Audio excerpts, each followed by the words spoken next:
Video Review.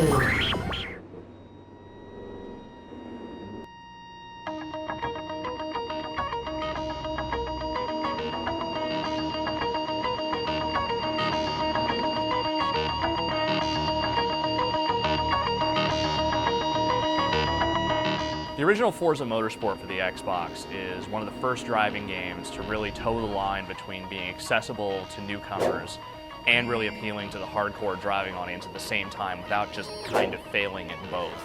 Apart from just having an exceptional driving model, it also included tons of different licensed cars, licensed tracks, and a whole host of different modes that were really revolutionary for its time on the Xbox. Now the Forza series has come to the Xbox 360 and Forza Motorsport 2, and it is pretty much, in essence, what you would want from a sequel to Forza Motorsport. It's got more cars, more tracks, more modes, more varieties of ways to play, and the driving model has been tweaked and adjusted to near perfection. Most of what's new in Forza Motorsport 2 in terms of content is just new cars, new tracks, a few new mode upgrades, and a few adjustments to the online modes. The driving model is very much the same as it was in the last game, though there have been some little tweaks and adjustments made to make it even better. All the same sort of driving assistants that were found in the previous game are still here. You've got traction control, you got analog braking and that sort of thing.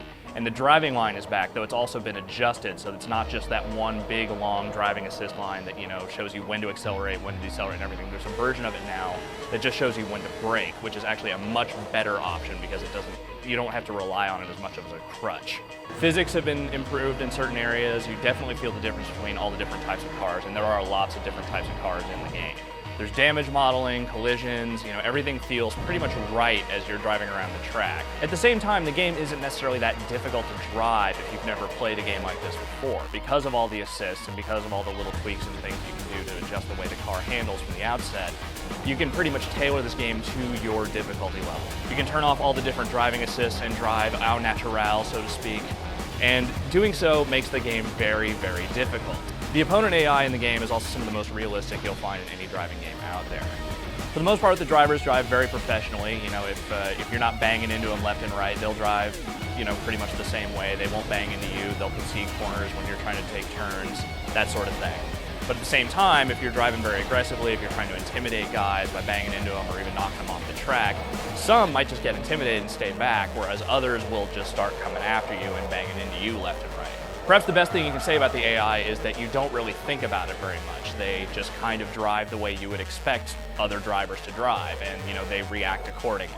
There's a few different ways to play Forza Motorsport. There's some basic exhibition and time trial races, there's online modes, and then there's the career mode, which is where the real meat of the offline game is. Once you jump into career mode, all you have to do is pick a region, which sort of becomes your home region and gives you some discounts on cars from that region. You buy a car, and then you're in.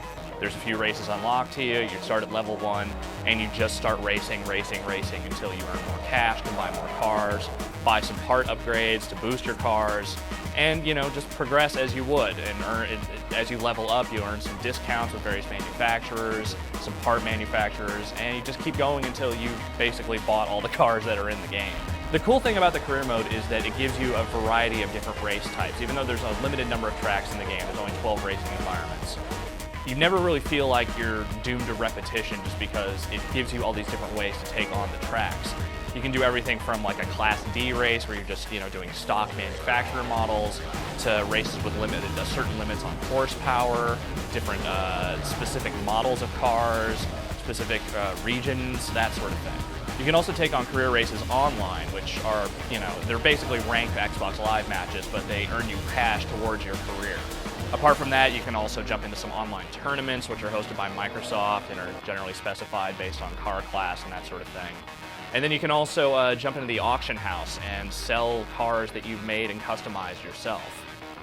The customization element of the game is huge. There's this whole layering system where you can just use in-game shapes and decals and manufacturer logos and whatever to build these just really insanely elaborate designs that most people are probably never going to be able to make because they just won't have the patience for it.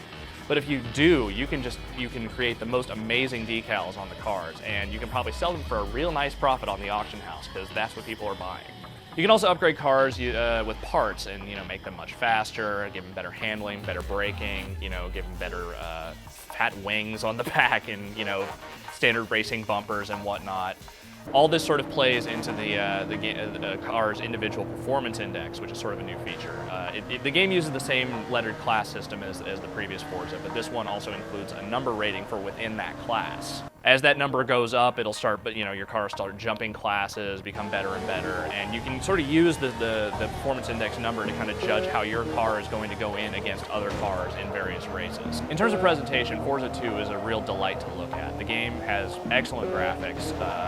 Not so much in the track areas, which sometimes look a little sparse. Some of the textures are kind of, a little bit blurry, a little bit nasty, but the car models are absolutely immaculate.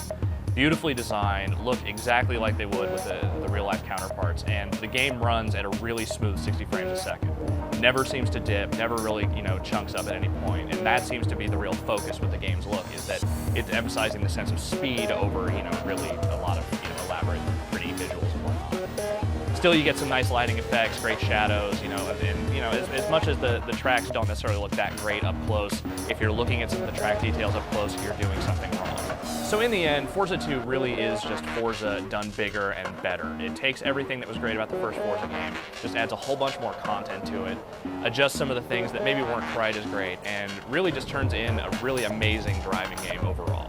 At this point, Forza 2 easily takes the crown as the Xbox 360's best driving game, just because it's such an absolute joy to play no matter what the difficulty settings are, and with so much content to play around with, you're guaranteed to be playing this thing for months on end.